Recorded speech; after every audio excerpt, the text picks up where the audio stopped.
Here to dive into industry trends with leading ETF experts, this is ETF Spotlight with Nina Mishra. Hello and welcome to ETF Spotlight. I'm your host Nina Mishra.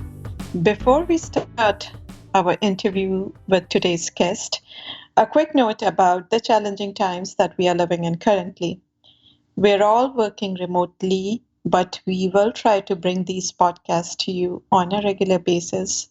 So my apologies if the audio quality is not up to the mark since we are not in the studio, but I'm sure you will enjoy today's conversation with Will Hershey about esports and gaming. And I think it's a very timely topic since almost all major sporting events have been cancelled due to the coronavirus. And as a result, esports and gaming industry is witnessing a boost. And most important point, please stay safe, everyone. Joining me now is Will Hershey, CEO at Roundhill Investments, Esports and Digital Entertainment. We're talking about esports and gaming today. Will, welcome and thanks for joining us. Thanks for having me. Okay, so let's start with the very basic question. What exactly are esports? And I don't think many investors understand the actual difference between esports and gaming. So tell us a little bit about the difference too. Sure. So esports really at its core is competitive video gaming. So what we're seeing now is very similar to traditional sports. People are more and more interested in actually watching other people play video games, and it's become a rather large industry. So in terms of the number of people that are watching other people play video games, both in terms of esports and on streaming platforms, there are now more people watching and consuming that content relative to if you combine HBO, ESPN, Netflix all into one. So there's a lot of people watching. A little bit more color there. We're talking about roughly 400 to 500 million viewers on a global scale right now. These are viewers, once again, right? Not people playing the games, but people actually interested in watching other people play. And we can talk a little bit as to why they're interested in watching, but that's maybe for another discussion. So 400 to 500 million people watching other people play video games, and it's kind of the second derivative form of entertainment that's built off of the games themselves. And there's been this entire infrastructure that's been built in place all the way from competitive teams to competitive leagues, as well as these streaming platforms on which people are watching these live events. In terms of the difference between esports and gaming more broadly, gaming is all inclusive of anything you could imagine with regards to a video game. So all the way up from Candy Crush to some of these games that are being played competitively, like a Counter-Strike or League of Legends. In terms of the size and scope of the broad gaming industry, and I think a lot of investors don't necessarily appreciate how large that industry has become. As of last year, it was $150 billion in terms of revenues, growing high single digits, low double-digit percentage rate per year. That's already larger than the global box office and music industries combined. So this is very much so both a developed market in terms of monetization and revenues, but also a fast-growing market. And for us, we really view esports at the core of what's driving that our investment thesis. And really, it's driven off of primarily this concept of gaming evolving from something that you used to do in the comfort of your own home by yourself, maybe with a friend or a sibling, or you were going to an arcade. Now, with what we've seen in terms of advancements in technology, most gaming is taking place online with other people, and we're starting to see games really become more of a social platform first, rather than trying to win. And esports really kind of, we believe, is kind of a glimpse of the future of live media, sports, and entertainment. Excellent, very interesting. And those are some of the very interesting, amazing statistics that you mentioned. Now, I read that many owners of traditional sports team are now investing in esports. So tell us why, and could you tell us a little bit about the revenue models too? Do esports team typically make more money by advertising or by selling their merchandise, or is it the prize money? Sure. So, in terms of my personal opinion as to why the traditional sports owners are getting involved, and to provide a little bit more color, you have Bob Kraft, the owner of the New England Patriots, who owns the Boston Overwatch team. You have Jeff Wilpon from the New York Mets that owns a broader esports organization that's competing in multiple leagues, and the list goes on and on. I think these traditional sports owners kind of see the writing on the wall and what's going on in their respective leagues. And they want to get ahead of what's potentially the next big thing. I mean, just as an example, look at Major League Baseball. The average Major League Baseball fan is in his 50s or 60s. Esports is definitely targeting a younger demographic, but also a global demographic. This was esports really started in internet cafes in Korea, then grew to China, and is now becoming popular in North America. But at its core, I really see these traditional sports owners viewing esports as almost a hedge to their existing sports portfolio. When you look at the demographics, you're talking about primarily 18 to 35.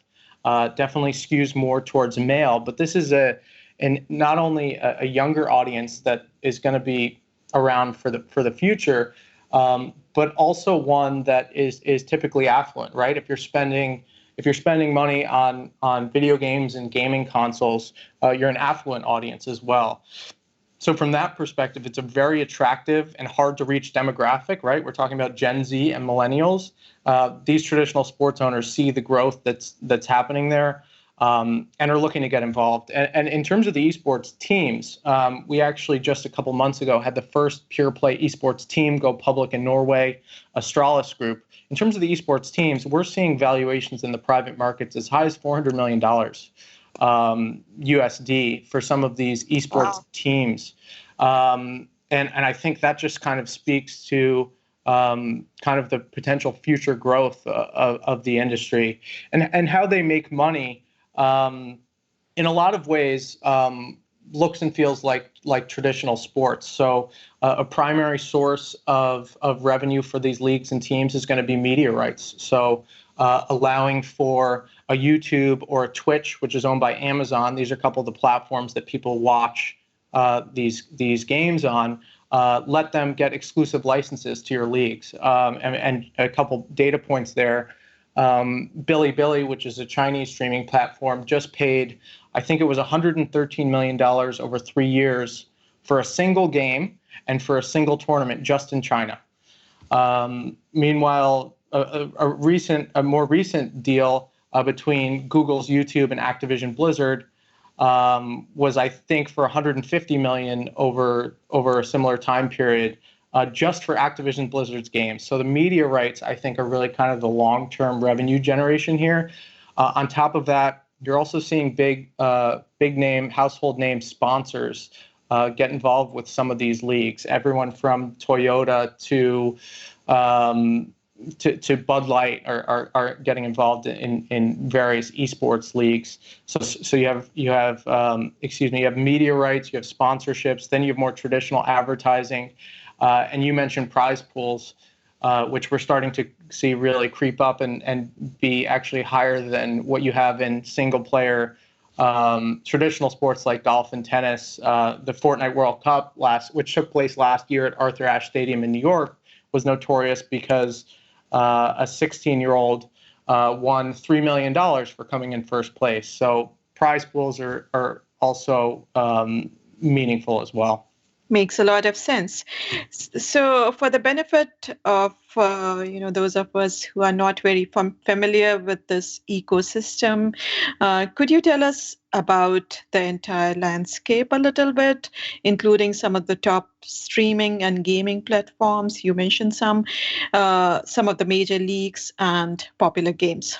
Sure. So I think taking a step back, the most important maybe thing to understand with regards to the way the ecosystem is built is very much so unlike basketball or hockey, where no one actually owns the intellectual property that is basketball, right? We could find a few friends and start a pickup basketball league tomorrow. Very different in esports. They're actually the game publishers own the underlying intellectual property. And in that sense, the game publishers that own that IP are really well positioned in terms of capitalizing on the long-term growth, not only of people watching these games, but actually themselves, maybe after watching or on their own, playing and are able to monetize that way. So you have the game publishers kind of at the top of the hierarchy, because what we've seen is they can take their ball and go home. If they say no more streaming of our game, and we saw this with Nintendo at one point, you have to listen. They own it. So you have the gaming companies. Then you have, as you mentioned, streaming platforms. So in the U.S., in the Western world, the largest game streaming platforms are all owned by the world's largest tech companies. So you have Google Alphabet that owns YouTube. Amazon bought Twitch in 2014 for about $1 billion. Microsoft owns a platform called Mixer. And then finally, Facebook has Facebook Gaming, which is a popular platform as well. I think that really speaks to the value. Once again, we talked about why the traditional owners are getting involved. That speaks to the value of this audience. You have some of the smartest, most savvy, largest tech firms in the world saying, we want to get involved here. And they're now putting capital behind it. We're starting to see that they're signing exclusive deals with various esports leagues like we talked about, but also with individual streamers. And that's something should actually touch on here is we view the opportunity set not just as high-level competitive professionals playing, but rather, I'm sure you may have heard of for example, streamer by the name of Ninja, who made Fortnite so popular. These individual streamers are getting signed by these large streaming platforms to be exclusives on those platforms as well. So you have the game publishers that are making the actual esports. You have the streaming platforms. And then you also have companies that are involved in helping organize the leagues. So not all the publishers are putting on their own leagues. Some are going to outside experts like ESL, which is the Electronic Sports League, to help them organize their leagues. From our perspective, we also view the companies that are involved in actually making gaming hardware as part of the ecosystem. A lot of them act as what we would call endemic sponsors. So a non-endemic would be Toyota. An endemic sponsor would be Logitech, for example. And these are companies that are producing the mice and the keyboards and the headsets, kind of analogous to what you see in terms of a golf club manufacturer benefiting from golf growth. We're seeing the same thing now with these manufacturers. In terms of what are the most popular games and leagues in the world right now, I think most people would agree that League of Legends is probably by far and away the front runner in terms of the infrastructure they've built around their various leagues. So they have franchised esports leagues in different parts of the world. There's a European league, a North American league, a China and Korea league. And for these top tier esports, of which League of Legends is one, what we're seeing as well is they're selling slots in these leagues to various franchises. So the same way when you have a new team going to the NFL, we haven't seen one in a while. I think the last was the Houston Texans, but companies are paying 20, 30, 40, 50 million dollars. And these are esports teams just to get a seat at the table, just to be involved in these various leagues. So I think League of Legends is at the top, and that's made by Riot Games, which is wholly owned subsidiary of Tencent, which is publicly traded in Hong Kong. A few others that I would note, Counter-Strike and Defense of the Ancients 2, are both titles from Valve, which is a private company. And then there's some others that I'm sure we all have heard of, Fortnite, which is Epic Games, and Call of Duty, which is Activision Blizzard. Very interesting. Now, let's talk a little bit about the investment case. You mentioned the size of the market. And could you tell us what is the expected growth rate? And my understanding is that esports revenue is currently a rather small proportion of what is generated from video game sales, but that is expected to grow exponentially in the coming years. So tell us a little bit about that. Sure. So I think when you look at esports revenues, a lot of people are kind of unsure how to categorize it. We view that if a given video game is an esport, meaning that it's being watched and it's being played competitively, that's esports revenues. And when you look at what percentage of the global games industry consists of games that are actually esports, it's somewhere between 20 and 30%. So of the 150 billion, you could make the case that 40 billion plus of that is coming from games that fall into that category of being esports. In terms of the gaming peripheral market, that's another, call it 5 to 10 billion. Streaming platforms, we wrote a piece earlier this year where we estimate game streaming to be another call it 5 billion this year, and that's growing very rapidly. So when you kind of put it all together, we view esports as being, call it, a $50+ billion opportunity. Within that, you're seeing different growth rates within those various segments. So gaming peripherals and hardware is not growing as fast as streaming platforms, which are growing high double-digit rate per year, and esports as a whole, when we look at it, is call it is growing at 2 times that of gaming, which at the beginning we talked about how video games as a whole bigger than box office and music, growing, call it 10% per year. So you look to kind of 20% growth rate for esports, the way that we kind of look at the world. Very interesting. Now, could you talk a little bit about some of the latest trends? We read about cloud gaming and virtual reality, mobile gaming. Talk to us about that. Yeah, so the one that I'm personally most excited about as it relates to esports is the last one you mentioned, mobile gaming. I think most people, there's in the Western world, particularly in the US, there's a very high penetration rate of consoles, of gaming consoles, like an Xbox or a PlayStation. In emerging markets, that's not the case, right? Gaming consoles cost, call it $500. High-end gaming PCs cost $2,000. When you look to emerging markets like Latin America, like India, like Southeast Asia, the ability now, and we're getting there from a technology standpoint, from a hardware standpoint, where you can actually play Fortnite on an iPhone, call it 6. You can play PUBG on maybe even a lower tier iPhone. The growth in worldwide smartphones is allowing for more and more people to play games, and more than that, more and more people to play really high-end games that are in many cases esports. And for me, the biggest difference between esports and traditional sports, with a few exceptions, is the fact that it's global, right? It's a common language, and a lot of these games are popular throughout the entire world. I look at, and I think coming back to our earlier conversation with regards to traditional sports teams, I view only a couple sports as really being positioned for today's day and age, which is it's being global in terms of your product offering. I think soccer is one. I think basketball is another.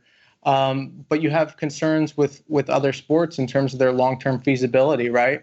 The NFL and football has concerns around head injuries. NHL is a very regional sport, and baseball, we talked about the age of the average fan. esports is really going after this younger fan and going after a global fan. And I think that's one thing I'm really excited about is mobile gaming and democratizing people's ability to play and enjoy games. And one thing we didn't actually talk about is we've also seen a shift, and this is important, especially for those emerging markets. We've also seen a massive shift in terms of the way that the industry monetizes.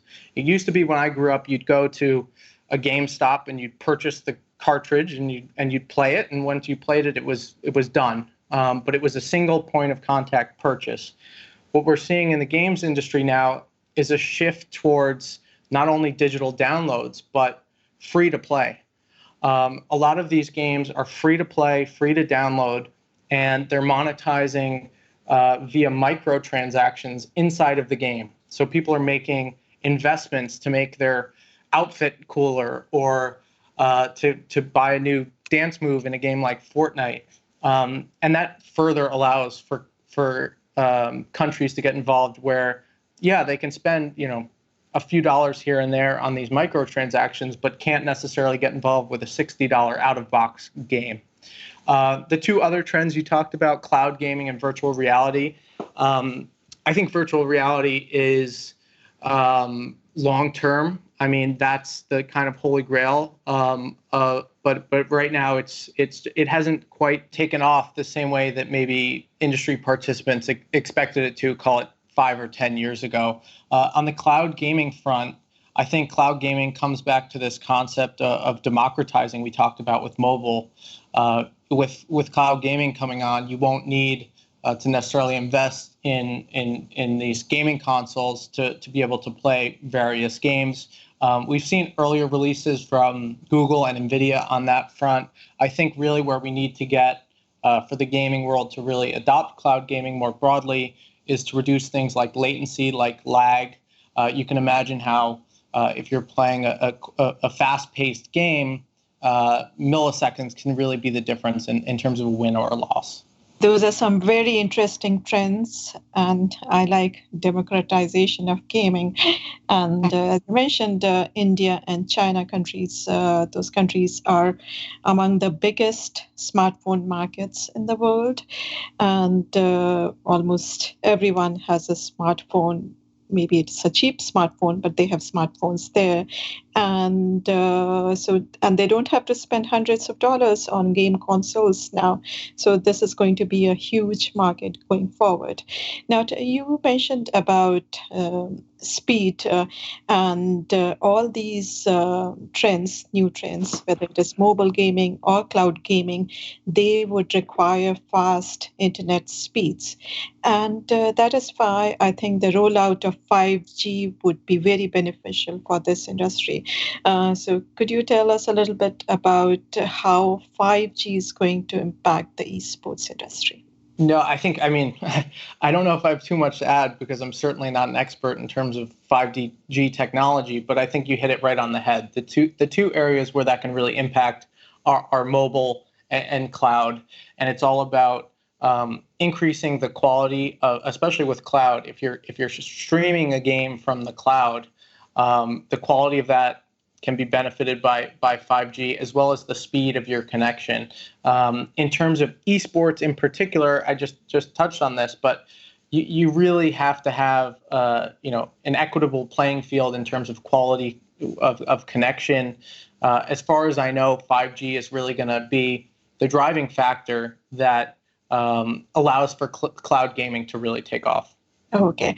Now, let's talk about the challenging times that we are living in currently.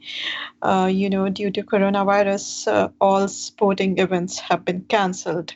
And that situation may continue for weeks, if not months. So do you think consumers who earlier enjoyed watching, basketball or hockey or football in stadium would now entertain themselves by watching video games or esports online? I certainly think it's a possibility. As you mentioned, we have the NBA and the NHL now postponed. Spring training, for the MLB is now postponed. And taking a step back from a higher level, I view sports as such an important piece of culture and the world, especially in times of crisis. Right? You're watching the markets, you're watching the news, and it gets exhausting. And how do you really get that escape? I know for me personally how important it was for the New York Yankees and New York Mets to take the field following 9/11 here in New York. Unfortunately, due to the nature of this current crisis, it's not safe for us to be playing sports. And I think that esports have the opportunity to potentially fill that void and offer that escape, which I think can be much bigger than talking about the industry or revenues, but really have a positive cultural impact in terms of the impact that coronavirus has had on the industry. As I kind of alluded to earlier, a lot of these popular esports events are actually, to date, had been filling up stadiums and arenas with live in-person audiences.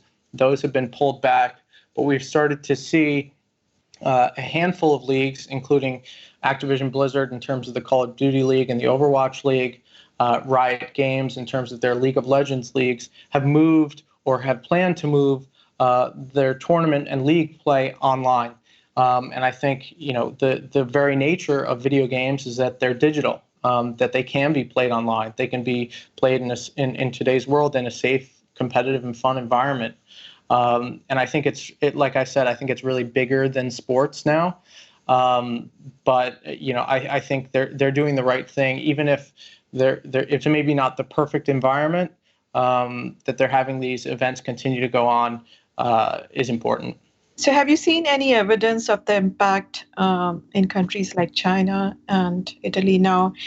China, the outbreak started much earlier, and Italy is seeing maybe the peak, hopefully the peak now. Yes, so we have seen a handful of data points come out, both in China and then on a more global basis. Even here in the U.S., just this week, Verizon announced that gaming usage was up 75% week over week on their networks, which is unheard of in terms of that kind of growth. I think when you think about it, people are at home engaging more with various forms of entertainment, whether that's watching movies on Netflix or gaming. So you've seen that in the U.S. Twitch, which we talked about as a popular streaming platform for games, is hitting a new all-time high this month.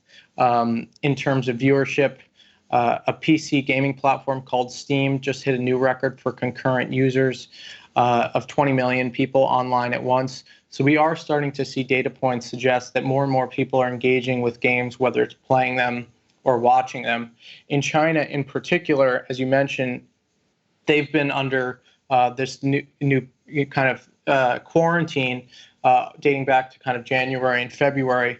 In China, we saw over the Lunar New Year, which is usually a time where more people are away from work and school and playing more games anyway, on a year-over-year basis, Chinese popular mobile games saw increased usage up to doubling year over year. Popular Chinese game streaming platforms, Huya and Douyu, there were reports that they had 2x the viewership of last year. So if we're using China as a guide, we could expect to see material growth in the U.S., although we obviously hope that this is very short-lived. Yes, sure. So let's talk about your ETF now. It's the Roundhill Bitcraft Esports and Digital Entertainment ETF with an excellent ticker symbol, NERD. So this covers the entire ecosystem. It invests in video game developers, platforms, event and league operators, and other, players in this online gaming and esports space. Tell us more about this ETF. Sure. So really, when we look at video games, historically, it's been, although this is shifting, historically, it's been a very much so a hit-driven business, right? Similar to the movie industry and having blockbusters there. Although that's shifting, we do think it makes sense to really kind of take a diversified approach when getting exposure here.